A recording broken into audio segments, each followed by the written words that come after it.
Deməli, ədəbi dilin normalarından ən çox digər mövzuları ilə əhatəli olan, əlaqəli olan norma fonetik normadır.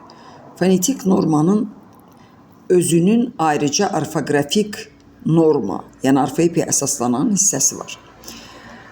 Fonetik norma sözün düzgün yazılışını, tələffüzünü, sözün sətirdən sətrə keçirilməsini, durğu işarələrini, böyük hərf, kiçik hərf, hər bir şeyi bizdən tələb edir.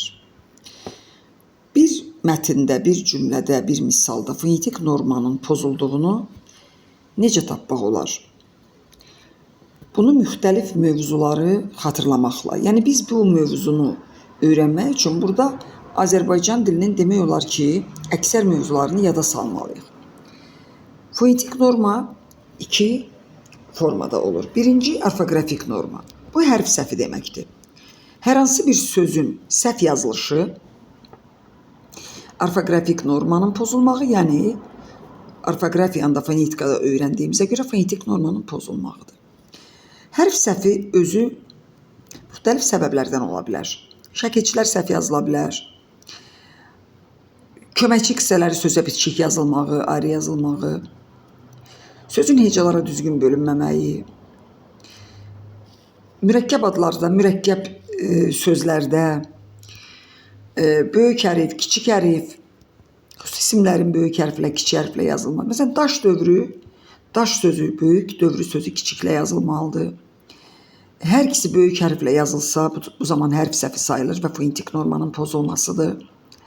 Bakı Dövlət Universiteti hər üçü böyük hərflə yazılmalıdır. Biri kiçik yazılsa, bu da hərf səhvidir. Hərf səhvi də fonetik normanın pozulmağıdır. Deməli, mövzulara bir-bir baxaq. Fonetik normanın pozulmasında fikir verin. Mən burada qısa yazmışam. Mürəkkəb sözlərin yazılışı. Mürəkkəb sözlər bilirik ki, bitişik və defislə yazılır, ayrı yazılır. Düzdür, mürəkkəb isimlər ayrı yazılmır. Ayrı yazılan mürəkkəb isimlərə mürəkkəb adlar deyilir. Və biz olaraq xüsusi isimlər də deyirik. Mürəkkəb sözlər nə vaxt defislə yazılır? Əlbəttə ki, yaxın mənalı, əks mənalı, təkrar yolu ilə yarananlar. Məsələn, qoyun quzu defislə yazılır. Qızılgül bitişik yazılır. Əgər qızılgülü defislə yazıb qoyun quzunu bitişik yazsalar, bu zaman orfoqrafik səhvdir.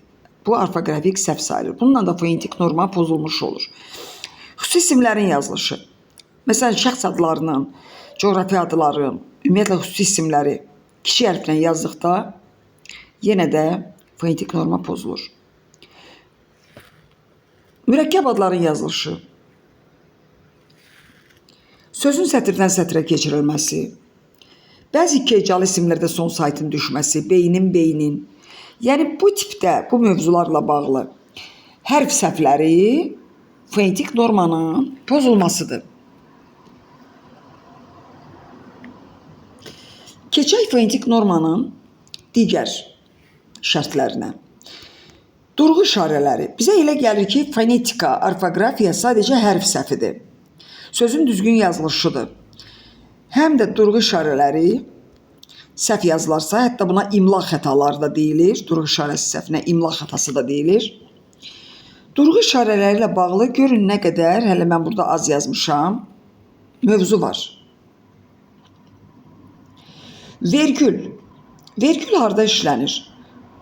Bağlayıcılarda. Biz bilməliyik ki, hansı bağlayıcılardan sonra, hansı bağlayıcılardan qabaq vergül qoyulur. Bağlayıcı ədat kimi işlənərsə vergül qoyulmur. Qoşma. Qoşmalarda vergül qoyulurmu? Əlbəttə fərqləndirmə qoşmalarında qoyulur. Ədatlarda vergül qoyulurmu? Qoyulmur. Amma təsdiq və inkar ədatları da qoyulur. Da və belə ədatları sağdan sonra gələndə modal sözlərdə vergül qoyulur. Amma elə bir güya sanki modal sözlərində vergül qoyulmur. Mən bunları misal olaraq ötərgi deyirəm. Həmci süzülərdə vergül qoyulur. Vasitəsiz nitqdə vergül, dırnaq, tire. Yəni bax görürsünüzmü? Vergül, tire, defis, qoşa nöqtə. Qoşa nöqtə harda qoyulur? Ümləşdirici sözdə. Tire harda qoyulur? Həm dialoqlarda, həm əlavələrdə, həm ümləşdirici sözlər həmci süzdən sonra gələndə. Dırnaq bədii əsərlərin adlarında. Yəni bu gördüyünüz bax bu durğu işarələri artıq qoyularsa, əskik qoyularsa, bunların hamısı Orfoqrafik normanın, fonetik normanın daha doğrusu orfoqrafik normasının pozulmağıdır. Deməli, fonetik norma həm hərf səhvi ilə, həm durğu işarələri səhvi ilə müəyyən edilir. Fonetik norma bizdən nəyi tələb eləyir? Sözü düzgün yazmağı, düzgün tələffüz etməyi. Düzgün yazmaq deyəndə orada böyük hərf, kiçik hərf, sətirdən sətrə keçirmə, hamısı nəzərdə tutulur. Durğu işarələrindən istifadə isə durğu işarələri bilirik ki, intonasiyaları ifadə edir. Vergül sadalama intonasiyasını, hətta burada odan sonra vergül qaydası qeyd etməmişəm. Yəni çoxdur, burada yer olmadığına görə az yazmışam. İntonasiya, yəni nitqin monotonlaşması əleyhinədir. Vergüldür, sualdır, nidadır, qoşa nöqtədir, hər hansı bir fikri aydınlaşdırır, əlavə edir.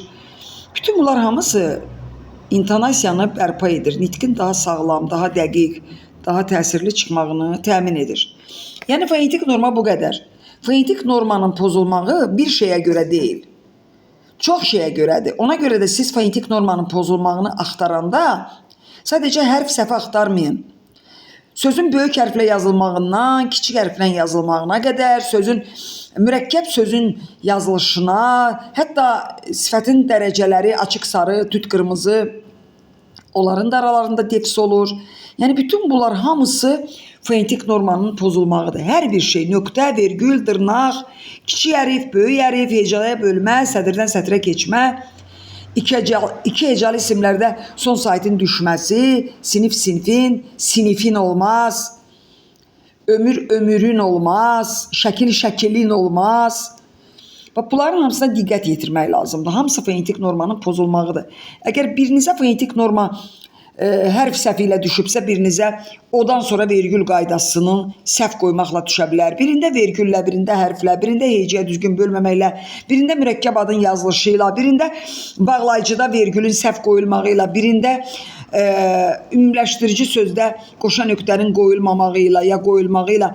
Yəni bu qədər mövzunu ayrı-ayrı keçəndə, xitabın özündə vergülün düzgün qoyulmağı ayrı-ayrı keçəndə yerindəcə onların durğu işarələrini öyrənmək lazımdır. Harada vergül var, harada nöqtə var, harada sual var, harada qoşa nöqtə var, tire var və fonetik normanı keçəndə bu mövzular yada salınır, bir-bir keçilmir ki, harada vergül işlənibdir. Vergülün keçdiyi mövzular, işləndiyi mövzular fonetik normada xatırlanır. Yəni biz fonetik normada sadəcə bir sözdə hərfin səhv yazıldığını yox, hərfin böyük hərflə yazıldığına da diqqət eləməliyik. Hərfin sözün bitişik və ayrı yazıldığına diqqət eləməliyik. Bir də əsasən xüsusilə durğu işarələri, orfoqrafiya, orfo düzgün, qrafo yazıram deməkdir. Yəni nəyi düzgün yazmalıyam? Hərfi də düzgün yazmalıyam, işarəni də düzgün yazmalıyam. Hərfin də düzgün yazılışı, işarənin də, yəni bunların hər ikisi orfoqrafik, səhvdir, yəni orfoqrafik normanın pozulmağıdır.